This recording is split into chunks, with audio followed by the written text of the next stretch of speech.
Umat manusia ini, apapun orangnya, bangsanya, rasnya, dan agamanya, mempunyai tujuan yang satu, yaitu mengimani Tuhan yang Maha Esa. Bagaimana cara mengimaninya? Biasanya masing-masing orang dengan agamanya mempunyai cara sendiri-sendiri. Intinya adalah kembali pada ilahi, yang itu merupakan pembimbing manusia dalam hidup sehari-hari. Mohon ini ada, enggak tahu ini pemikiran apa akhir-akhir. Ada sekarang model, catat ini model gayanya orang Islam biar dianggap pemikirannya hebat, dan ini bisa kita membuat silsilah ini. Orang Islam biar dianggap pemikirannya berkembang, dia ngintip kritiknya orang non muslim, orientalis, ditawarkan seolah Islam begini, kritik, padahal dia ngintip dan sudah ada jawabannya. Umat Islam sudah, ulama sudah menjelaskan, dia adalah orang pahlawan kesiangan dia. Yang dibohongi adalah jamaahnya, enggak harus wah hebat pemikiran. Basi itu. Sudah dijelaskan ulama kita, ini ada semuanya. Iftira, kedustaan-dustaan yang ditempelkan oleh orang-orang di luar Islam yang menanamkan ada tidak semua orang luar Islam, mohon maaf. Saudara kami yang Nasrani dan yang ada kami ya, kita menemukan orang Nasrani yang jujur, enggak perlu membuatnya itu. Dia hanya menyekuri urusan agamanya, bukan sibuk untuk menjelek-jelekan agama lain, ada. Dan ternyata dalam agama memang ada model manusia-manusia semacam itu. Ada manusia yang di dalam agama Islam sibuk untuk mencaci maki agama lain. Agama ada di luar Islam mencaci agama Islam ada. Ini bukan bagian kita. Atau yang nggak punya pendirian, ini bukan bagian dari kita. Kita pengen orang Nasrani Anda dengan prinsip Anda tanpa mencaci. Orang Islam Anda dengan prinsip Anda tidak mencaci. Baru setelah itu kita bangun perdamaian. Seperti itu. Ini perlu diskusi panjang dalam hal ini. Perlu orang-orang yang cerdas betul dalam hal ini.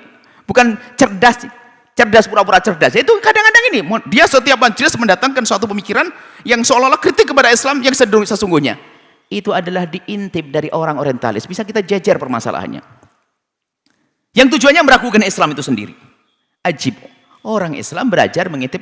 Bahasanya apa? Kita harus terbuka dengan kritik mereka. Sudah dijawab oleh para ulama. Dan memang orang di luar Islam yang punya kedengkian, kebencian, bukan semua, mohon maaf, di saat kami menyebut orang luar Islam, Anda yang non muslim tidak usah tersinggung, maksud kami orang di luar Islam yang punya kebencian.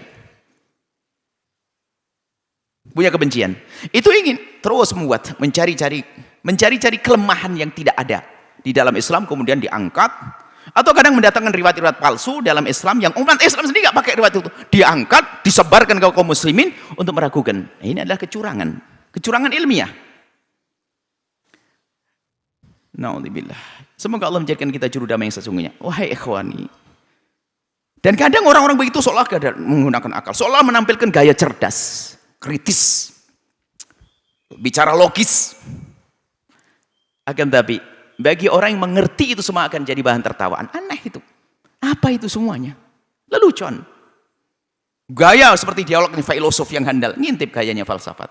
Sudah ada filosof itu membuat contoh, sudah dijawab. Cuman ini orang yang sok pintar membaca contohnya, ditawarkan di orang, seolah dikasih jawaban. Jawabannya juga ngintip. Ini ada orang-orang sok ilmiah tuh begini nih. Gayanya ilmiah, gayanya cerdas, gaya-gaya ngintip. Na'udzubillah. Islam jelas. Ulama sudah menjelaskan. Bahkan kami pun kalau menjawab permasalahan-permasalahan yang selama ini dituduhkan kepada Islam, bukan dari otak saya. Sudah dijelaskan para ulama-ulama hebat, handal. Yang aneh itu adalah, bisa begini. Maka Imam Ghazali mengatakan, di dalam masalah dialog itu boleh kita membuat soal sesuatu yang berandai-andai tentang permasalahan, kemudian dikasih jawabnya. Ini bisa saja, tapi hati-hati. Jika ini ditangkap oleh orang yang lemah, difaham permasalahannya, tidak paham jawabnya, akan jadi masalah. Lah ini loh orang yang sok pintar di akhir zaman itu. Dia nggak paham, dia hanya permasalahan masuk otaknya, pemahamannya yang dihadirkan para ulama nggak difahami. Ayo, kan jadi masalah. Nah inilah keadaan-keadaan di zaman semacam ini. Na'udzubillah. Semoga Allah menjaga semuanya ya. Surga. Orang Nasrani punya keyakinan tentang surganya. Dan cara masuk surganya. Orang Islam meyakini adanya surga. Dan cara masuk surganya. Orang Hindu muda juga mempunyai keyakinan tentang surganya. Dan bagaimana cara masuknya. Urusan masing-masing. Jangan dibawa-bawa kepada urusan-urusan begini. Aneh banget. Kalau ada orang Nasrani mengatakan orang Islam tidak bisa masuk surganya. Terserah, menurut istilah mereka adalah domba-domba yang ada di bagian ini, bahasa mereka nggak ada masalah. Dan kita tetap jalinan baik. Orang Hindu pun mengatakan orang Islam saat ini nggak bisa masuk surganya. Nggak ada masalah, wong kita punya sendiri kok. Ibaratnya begini loh, saya punya rumah, orang Islam nggak boleh masuk rumah saya. Ya nggak apa-apa, wong rumahmu kok. Saya punya rumah sendiri. Jadi tolong ini makanya mohon semuanya cerdas ini. Yang perlu dibahas tuh apa sih hari ini yang ingin menggalang perdamaian itu? Di saat ada perbedaan itu loh yang harus kita jelaskan, itu perbedaan, kita tidak usah bermusuhan. Bukan dikamuflase, bukan dikaburkan, bukan ditutup atau diacak biar orang bingung sehingga nanti agama saya tidak penting, agama akan menjadi orang tidak beragama. Tolong nih, ini problem akhir zaman semacam ini. Semoga Allah, dan ada ini sudah disyaratkan Nabi SAW yang lebih ditakutkan. Lihat kan ada Dajjal, cerita tentang hadis Dajjal. Kita kan hadis Riyadhus Shalihin tentang cerita Dajjal bagaimana. Dajjal menyeramkan, tapi Nabi biasa Dajjal mengatakan kalau dengan imanmu kamu tidak akan keganggu Dajjal. Tapi yang lebih menyeramkan adalah, yang paling lebih ditakuti Nabi Muhammad adalah siapa mereka? Immah mudillin. Mereka pakai gelar ustadz, ulama, kiai atau apa saja, gelarnya profesor kayak doktor atau saja atas nama label agama, tapi mudillin, menyesatkan. Naudzubillah itu. Wahai saudara kami dari kaum Kristiani, Hindu, Buddha, dialog kami berpesan, dialog Anda seharusnya bukan kepada orang yang menjilat, bukan orang yang tidak jujur. Anda akan rugi. Dia cari muka di depan Anda, dia pembohong. Orang Islam yang dialog dengan Anda dengan kebohongannya, dia membohongi Anda. Anda semestinya orang Nasrani yang cerdas dialog dengan orang Muslim yang cerdas. Anda akan ketemu. Biarpun kesimpulannya adalah kita berbeda, tapi kita berjabatan tangan. Oke, tidak boleh bermusuhan. Itu. Jangan mau berdialog dengan asal-asal moderasi, kemudian beragama, kemudian toleransi beragama, tapi dengan orang-orang yang berbohong Anda akan ditipu, wahai saudara kami kaum Kristiani, Hindu, Buddha. Dan itu akan menjadi sebab permusuhan. Nggak akan selesai dengan waktu. Anda tahu Anda berbeda dengan kami dengan Anda, tapi ketahuilah bahwasanya perbedaan itu sudah sunnatullah dari zaman, mulai dari zaman Nabi Adam sampai akhir zaman ada. Dan di antara orang yang berbeda itu ada yang berantem, juga ada yang tidak berada. Juga ada. Bahkan di antara yang sama iman pun berantem juga ada kok. Satu keluarga gulat, bunuh-bunuhan ada kan. Ini kisah dunia. Cuman Anda dengan kami nggak boleh berantem. Itu selesai, harga mati. Nggak boleh bermusuhan. Lakum dinukum waliyadin, selesai. Setelah itu indah. Yuk jualan bareng-bareng. Anda nggak punya duit utang ke saya, kalau saya ada saya pinjemin. Saya sebaliknya begitu. Itulah yang kita inginkan, selesai. Baik, yang mau dialog agama, ayo dengan orang yang benar. Kami tawarkan, ingin dialog tentang keragaman dalam beragama untuk membangun toleransi adalah ayo dengan orang yang benar-benar berpegang dengan agama, bukan pembohong di dalam agamanya sendiri. Saya pun akan enggan jika saya duduk dengan orang Nasrani yang dia bohong dengan agamanya. Dan Anda pun jangan mau duduk dengan orang Islam yang dia tidak jujur dengan agamanya. Sangat indah kalau saya duduk dengan orang Nasrani yang tulus dengan agamanya, maka dia akan bercerita jujur, bukan menjilat di mata saya.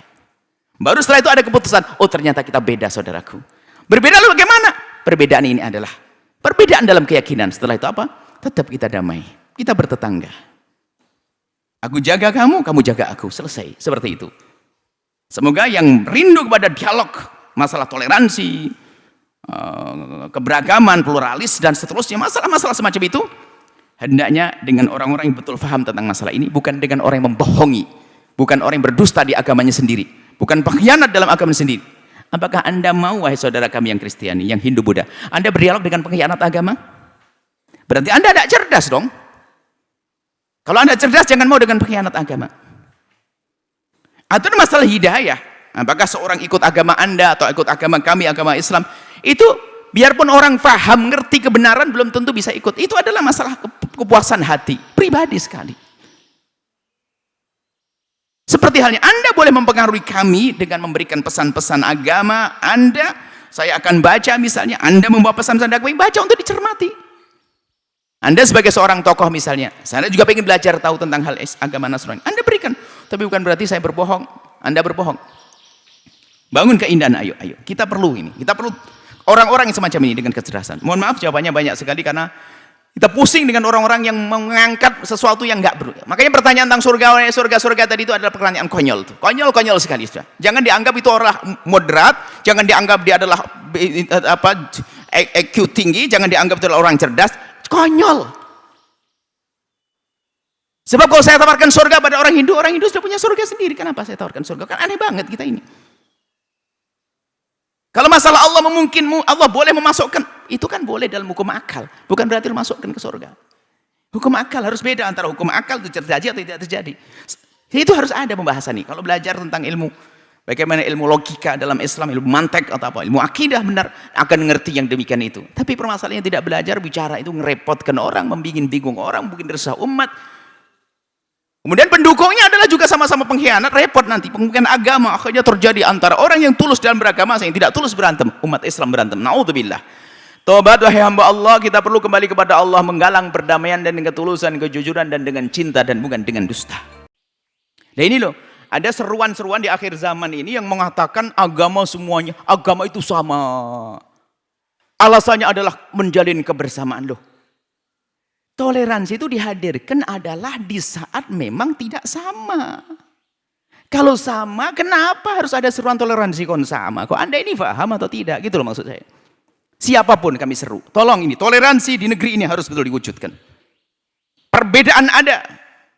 Dan orang harus paham itu perbedaan, itu adalah beda. Bahkan ada pertentangan, cuman jangan bermusuhan. Anda yang Nasrani dengan saya berbeda. Tapi bangsa, negeri yang sama. Kita berjuang, kalau Anda membenahi jalan raya desanya, menikmati adalah anak Anda dan saya menikmati. Kalau saya membangun di tempat yang sini, anak saya menikmati, Anda juga menikmati. Itu kan kebersamaan begitu. Urusan agama pribadi antara Anda dengan Tuhan yang Anda yakini, saya dengan Tuhan saya yang saya yakini. Makanya dalam Islam nggak boleh caci maki Tuhanan, nggak boleh saya mencaci Tuhan Anda, nggak boleh. Dalam Islam semacam itu nggak. Boleh tasubullah dinatuna. Jangan boleh kita mencaci Tuhan, nggak boleh. Allah-Allahan nggak boleh. Akan tapi yang ada dalam Islam apa? Hukukul jiran, tetangga bibur Nasrani, kau jaga tetanggamu. Ada dalam Islam adalah dhimmah, orang non muslim yang hidup bersama kaum muslim, dhimmah. Dhimmah itu apa? Ahli dhimmah. Di dalam naungan khusus dijaga dia. Nggak boleh diganggu. Loh, itu kan indah Islam. Mohon maaf, yang menyuruh toleransi fahami. Bahasanya dalam beragama ada perbedaan. Dan sebelum ini beberapa waktu yang lalu kita juga diskusi dengan orang-orang yang beragama beda dengan kami. Akan tapi mereka paham betul ada perbedaan kok. Beda kita, jangan dibilang sama-sama. Yang mengatakan sama justru ini menipu. Wong beda kok dibilang sama. Sepertinya dia ingin membuat toleransi, tapi malah pernah buktinya lihat ada medsos rame-rame kan begitu. Tapi bukan saya mengatakan kepada yang bersangkutan tadi menipu, bukan. Kalau Anda memaksakan bahwasanya yang sama, yang beda Anda katakan sama, maka Anda telah membohongi orang. Mohon maaf, terlepas daripada nama yang disebut. Saya mencintai beliau. Beliau ingin menegakkan tujuannya, saya maksud beliau. Pak siapa tadi mengatakan? Kami memahami, tapi saya melihat nilai positif, jangan lihat negatifnya saja ke beliau. Saya tadi ngomong kepada siapapun. Adapun beliau yang mengatakan tadi, Pak siapa tadi lupa? Beliau maksudnya apa? Saya hanya memahami maksudnya. Maksud beliau adalah sebagai penjaga negara, maksud beliau. Ini yang Anda memahami, jangan Anda hisap kesalahannya. Anda jangan jangan gampang terus kesalahannya jadi kejar salah. Enggak. Beliau punya maksud bahwasanya negaranya harus tentrem, damai, toleransi. Adapun kalau ada orang salah ucap, saya pun bisa salah ucap. Mungkin dari kalimat sekarang pun saya bisa salah ucap. Jangan menghisap orang dari sisi negatifnya saja, jangan deh. Kami paham maksud beliau tadi, karena hari ini kita dibikin ribut permasalahan. Kita perlu perdamaian, toleransi antar agama. Kemudian perlu, cuman beliau, karena beliau kebetulan di medannya untuk menjaga negara ini, sehingga sampai keluar ungkapan, jika betul ungkapan ini kepada beliau, sehingga, tapi kita pun tidak bisa menghisap, menghitung itu salah mutlak dari beliau. Enggak, jangan begitu dong. Orang itu harus adil dong. Justru tujuannya baik. Kalau orang tujuannya baik, biar cara salah, ya kita ucap terima kasih. Suatu ketika ada orang, mohon maaf sebuah contoh, ya saya nggak perlu marah. Ada mobil kegesrek. Mobil kegesrek. Rupanya dia maksudnya baik. Langsung beli pilok. Dicat begitu, dipikir langsung sama maksudnya. Ya Allah, kan kita marah seharusnya. Cuman dia maksudnya baik. Selagi maksudnya baik, ya sudahlah biarkan. Nanti dibelilap dengan tukang cat yang aslinya. Jangan gampang deh nyala-nyalain orang juga. Nggak perlu lalu sampai di media sosial. Dan mohon maaf, jangan omongan saya nanti dibikin teman-teman juga. Saya ngasih rambu-rambu toleransi seperti apa. Adapun tadi yang menyeru toleransi, kebersamaan, kami mendukung untuk terus menyeru toleransi. Hanya mungkin bahasanya mungkin harus yang sudah baik diperbaiki, kalau memang ada salah dibenahi, gitu saja. Ingat, dan jangan biasa sering menyalahkan. Mohon maaf siapapun, kepada yang menyuruh toleransi tadi, Pak siapa lupa, saya sangat senang. Terus serukan toleransi kebersamaan. Hanya kalau betul dinukil dari Anda tentang menyatakan agama sama, itu tidak disetujui oleh semua agama. Semua agama nggak mau kalau disamakan. Akan tapi justru perbedaan ini harus kita pahami sebagai perbedaan. Kemudian setelah itu apa? Setelah itu yuk kita berdamai.